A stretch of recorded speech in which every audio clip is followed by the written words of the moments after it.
All right, what is up, everybody? Keith Jameson, Go Back Guy 231 across the DFS industry. It is Friday.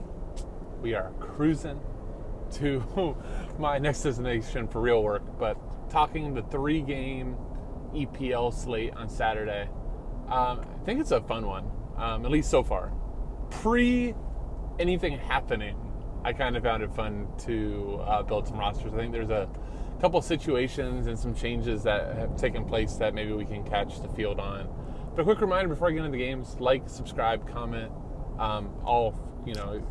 For people for us doing free YouTube advice out here, like that's some of the nicest compliments that you can give us is to do those things. Also, put our link. We started doing it on all of our videos, but we did get something recently for tips. A couple people have DM'd asking for that, so there is a link to, I guess, my tip jar. If you like this stuff, feel free to I think it's called Buy Me a Coffee or something like that. So feel free to buy me coffee. I freaking love coffee. All right, let's get into the games. So we got 3 games. We got Liverpool as the biggest favorite on the slate, away to Wolves. They're about minus 250. That's hovering around a 3 total. Then we got Southampton hosting Brighton. That's about a pick 'em. And Southampton's slight favorite. And then we have Newcastle in as I said on the Mayo Media Network preview I did this morning, a must win. Hosting Burnley at St. James's Park. So let's start with Liverpool. They're the biggest favorite. Then I'll go to Newcastle, who I quite like again, despite burning a hole in my wallet midweek. Liverpool, I think that the first decision of the slate is, and just like on any Liverpool slate, do you play or fade Mo Salah? He's 12,000, man. He's really expensive. And Sadio Mane is staying there at 8,200. Like, I've played Mane over Salah in these situations when the difference is like 2K. So I'm certainly playing it when it's 3,800. So I'm going to be Mane greater than Salah. But, I can't say for sure that, Salah's not going to show up with 2 goals and assists and make me look stupid and, at the bottom of the leaderboards. But that's just kind of where I'm at right now. Like, Salah, easily is one of the best players in the world. But it's not like everything is so geared towards him that, he's going to be getting, 5 shots a game. And Mane gets none. If you watch the games, it's still split kind of evenly in terms of, scoring area chances. It's just, right now Salah's just a lot better at getting to where he needs to be to finish it off than Mane is. But for 8,200, I think, you just go Mane and cash. Salah is a game stack in GPP. I think Jota in the middle at 97 or 9,800, I believe he is. It's probably just a little too expensive. Where you go, okay, just find the money and get to Salah, or save the money and go to Mane. But, maybe just doing a Mane Jota stack, fade Salah chalk. That makes some sense. TAA to me is lock and load, 9,000. His floor is as elite as you could possibly get. I should have said this at the start, but, there's a chance that we see roster rotation. I don't know if Liverpool will do it, considering they've already clinched the group. So coming up in Champions League, Klopp should just fully rotate. Hopeful he does. And you need to squeeze in the wins as quickly as you can, because Salah and Mane are going to be both missing all of January for the African Cup of Nations. So yeah, I just think that we're going to see full Liverpool team here. Not much rotation. Maybe something in the midfield. Maybe Thiago sits. So roll in TAA. And then the other, I don't need to go into TAA. TAA is TAA. Look at his game logs. That's why you're playing. And then Robertson, I could see getting Tsimikas. That's not a huge drop-off. It's not the same drop-off as TAA to Milner or TAA to Nico Williams. So, you could see Tsimikas in for Robertson. Either way, that other left back will split sets with TAA. I think they're an elite play. I don't think this is the slate to spin up on Alisson. Wolves are not a bad team. Liverpool, as good as the record and everything looks, they leak shots. The other team, because they're so attacking, will get chances, which increases Alisson's ceiling, but also lowers his floor, where I don't think I would spend all the way up unless you had the money. All right, that is Liverpool. From the Wolves side of things, I think it's a really, really condensed people that you're looking at here. Like, even GPP YOLO, like you do anything, right? Raul, Traore, whatever. But for cash, I think you could consider Traore because, look, Liverpool doesn't 80% possession. This isn't City. Wolves are going to get chances. Traore is the type that can cause issues if he's in the team. Like, I like Traore. He's forward eligible. Totally could get on board with that. And then Ryan Out-Nori. I don't remember exactly what his price is. I want to say 5,500. I'd probably find the money and try to get up to the Liverpool piece. But you could definitely see a game flow. If Liverpool got up like 2-0, that Out-Nori could go crazy with some crosses off the left. So I like him. No, I'm not going to be playing John Moutinho, 4,200. Congrats. He had like a really solid 4 game of like 8 DK. Congratulations. There's no ceilings there still. So no, do not try to sell me on John Moutinho. I will go Jakob Mader, I think is how you say it. I don't know. Jacob in Polish. Is that Jakob? We'll see. Somebody correct me. But there you go. All right, that's that game. Let's go to Mader's game. Southampton hosting Brighton. I want to do this one because I don't think there's a lot to this game. So the Southampton side, James Ward-Prowse was those are one of the more perplexing performances. So it'd be one thing if they just didn't generate any corners and he didn't take any. They only generated 2 corners, but Nathan Taya took one and James Ward-Prowse took the other.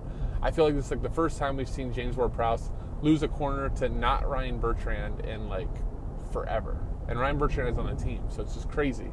Like Nathan Redmond took some sets for those when James Ward-Prowse was suspended. So I think we have to go right back to him here. He's still sub 8K. He's a slight home favorite to Brighton. It's not a spot that we want to avoid. And look, for 2 years, 3 years, since James Ward-Prowse became an everyday starter, it's just been like, all right, James Ward-Prowse is 8,000 and he's in a plus matchup, or not even a plus matchup. He's not in a bad matchup. He's not versus City, Chelsea, or Liverpool.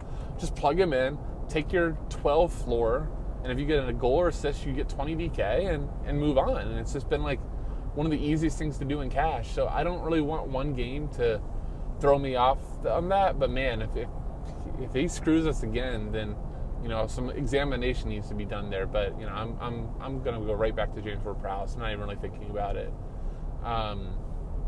And then I think from Southampton, Nathan Taya, 4,700. If he gets to start, look, he just took a corner. It'd be interesting. Like if they got like 6 corners, would they split? Would it be like 3 and 3? Nathan Taya, young up and coming player, sub 5,000, home favorite. He plays wide. That's the type of forward, value / punt we want to take. So, I think those are my 2 favorite plays. I think the strikers for Southampton are fine in GPP. The fullbacks, I probably don't go there because I think the fullbacks on the slate are too strong. We got Lamptey on the other side. We've got Out-Nori. We got the Liverpool fullbacks. We got Matt Ritchie. I mean, we got some elite fullbacks in the slate that I don't really want to burn that position on, like Livermato or I'm forgetting the left. Peru, I think is his name, the left back. So that's Southampton. From Brighton, I think the most important thing to see is if Pascal Gross is in. If Pascal Gross is in, he's 8,800. When he's in, he takes some monopoly set pieces, so he gives us a really, really high floor forward. It would definitely be a competition to Mane as like my spin up forward. I'll have to think long and hard on that because Pascal Gross just does have that elite floor that we love. So he would immediately be on the short list for cash eligible forwards. I think the guy I'm like most interested. There's two Brighton pieces that I love here. It's Tariq Lamptey, 5,200. I don't have the stats on me. I have it on my Maybe Network one, but like even last week he hit double digits with an assist in 20 minutes, but it was like 16.4. I want to say it was like 9 and 8 since he's been back. Like the dude's electric. He's a problem, and he's going to be a problem for Southampton. It's kind of nice just to lock somebody in like him and get 8 DK, and then know if there's a goal or assist. You're really rolling. So like him. Then Jakob Mader. I don't know. I keep saying Jakob. I don't know if that's right. I don't know. Jacob, whatever. Mader, 4,300. 2 straight games with double-digit 4 points. 2 games ago, he was playing from the sofa formation, looks like he was playing the 10. Had like 2 crosses, but then a little bit of everything else. He is a Polish international, good player. But then last midweek, a couple days ago, whatever, without Pascal Gross, he took a Monopoly set pieces, was even taking over Trossard. I think it was Monopoly. I'll have to double check that. But he was definitely taking Lisa's share for double digits. He's really cheap to get that type of upside. Or not even that upside, just get that type of floor. I mean, that's really good. So like him.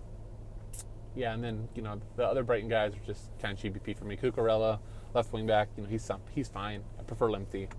And then, like I said, I'm going to be very, very protective of my defender slots this match week because I think the defenders are that good. So I want to use it on the best. Malpay, Trossard, all GPP. Trossard has a route that sets, if we don't see Gross and we don't see Mater. But like at that point, if you see Solly March, you have to think that would be a split. So, all right, that's Brighton. Final game, Newcastle hosting Burnley. I got screwed by Newcastle midweek. I didn't even get screwed by Newcastle. I don't want to say that. By Kieran Clark, who decided to get a red card 8 minutes into the game. Callum Wilson still came through. Ryan Frazier was sacrificed due to that. I am like all in, right back on the horse with Ryan Frazier. One of my favorite DFS players when he's coached by Eddie Howe. Just not see a ball he doesn't cross, takes guys on. I just love Ryan Frazier. Sub 6K, just sign me up. Wherever the dotted line is, sign me up. If another red card happens and he gets subbed off again, I would just do it again. Like I'm not going to be deterred by that. So, big fan of Ryan Frazier here. Newcastle, this is a must-win. Like they're going to be in that bottom 3, or like right by it. This is a game on the schedule they have to win. Versus a team that are going to be fighting for relegation to at home at St. James's Park where they have a huge advantage. This has to, if they're going to stay up, like this is going to be one of the games that's going to decide things. So, I think Newcastle is one of my favorite GPP teams. I really like them in cash. Like a Ryan Frazier, I love in cash. I'm going to be making a decision when it comes to Matt Ritchie, which I'm going to talk about. But Ryan Frazier, he's up there in terms of TAA and Frazier are my first 2 clicks in my lineup.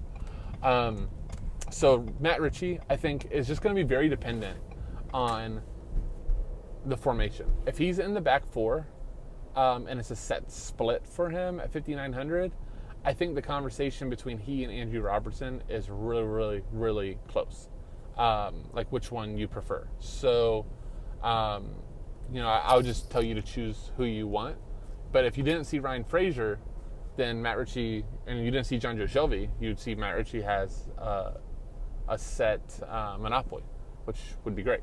And if not, then let's say that it's in the back 4, but you have Frazier in there, then I'm going to be sitting there going like, I don't know about Ritchie, I'm going to decide.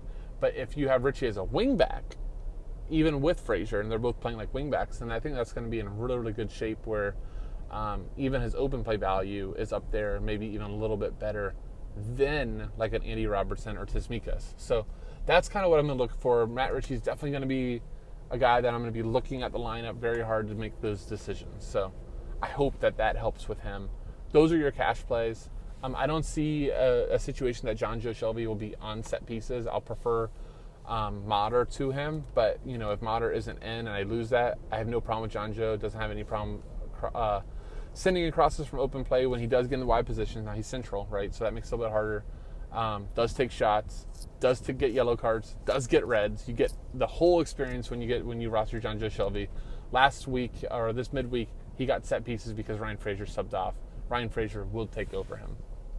I think Wilson, St. Max, Joe Ellington, all outstanding GPP players. I don't really see myself going there in cash, but definitely really, really nice GPP looks with, going that Newcastle needs a clean sheet.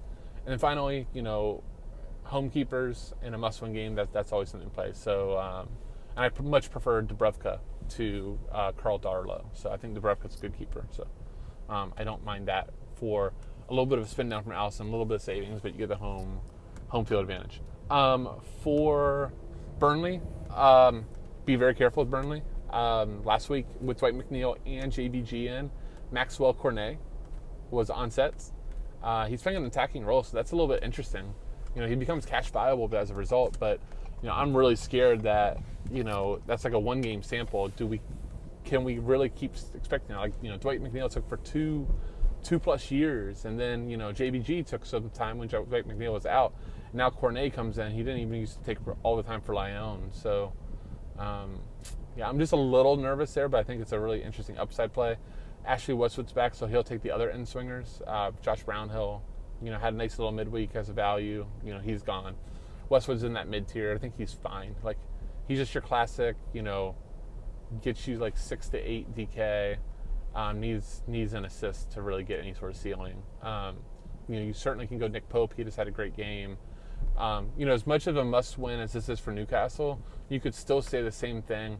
I think it's a little bit less because they're not at home, but you could still say that Burnley's showing up going, we really want 1 point. And, when Sean Dyche is saying he wants 1 point, Sean Dyche would love to see the 0-0 score. So that's how I see that playing out.